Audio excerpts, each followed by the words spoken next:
It's sunsets like these that remind me why I live in a van. Sometimes it gets overwhelming to think that I don't belong anywhere, but the most freeing thing about van life is belonging nowhere, anywhere, and everywhere, all at once.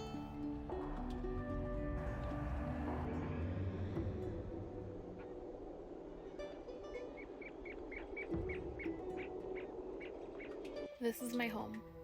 I've been living in it for a bit over 2 years. Before this, I hit the road in my 13-year-old Subaru. My van feels like luxury in comparison.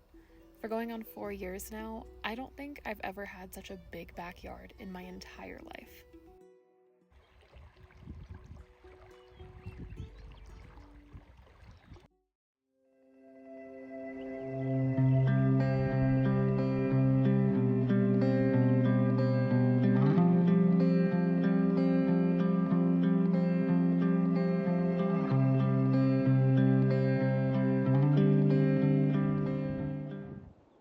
Over the years, I've struggled with what home was supposed to feel like.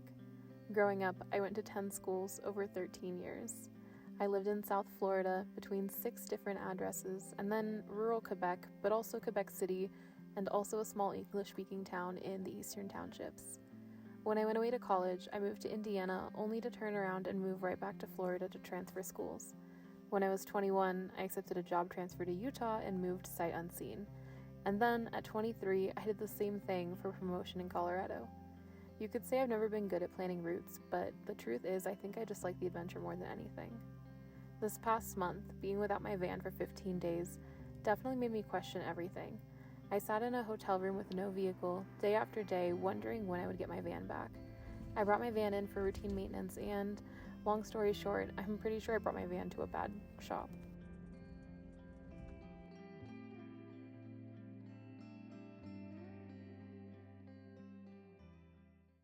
So I'm a photographer, which is kind of why I love living in a van, because I don't have to drive from the city out to a cool landscape. I can already be there. It saves me a ton on gas.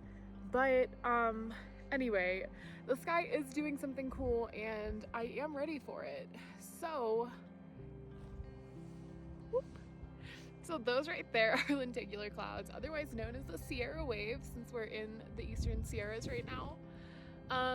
And I'm about to go drive out to them, and I'm hoping that I pick a good spot because it's pretty cool. Pretty cool.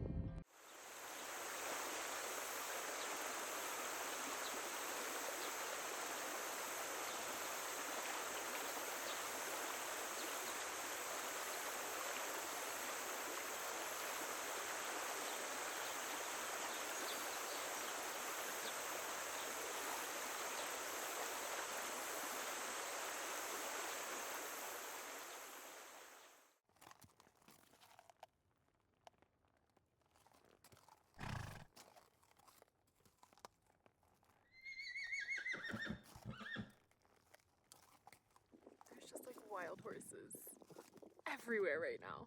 Everywhere. I will never stop living in a van because this is so epic.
I planned this trip for myself a few months ago.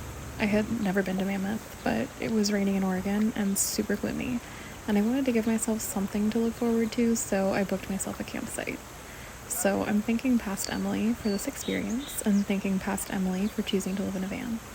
If you ever feel like you're in an endless cycle of rainstorms, gray, and gloom, let this be your sign that brighter days are always ahead. The sun is always shining somewhere.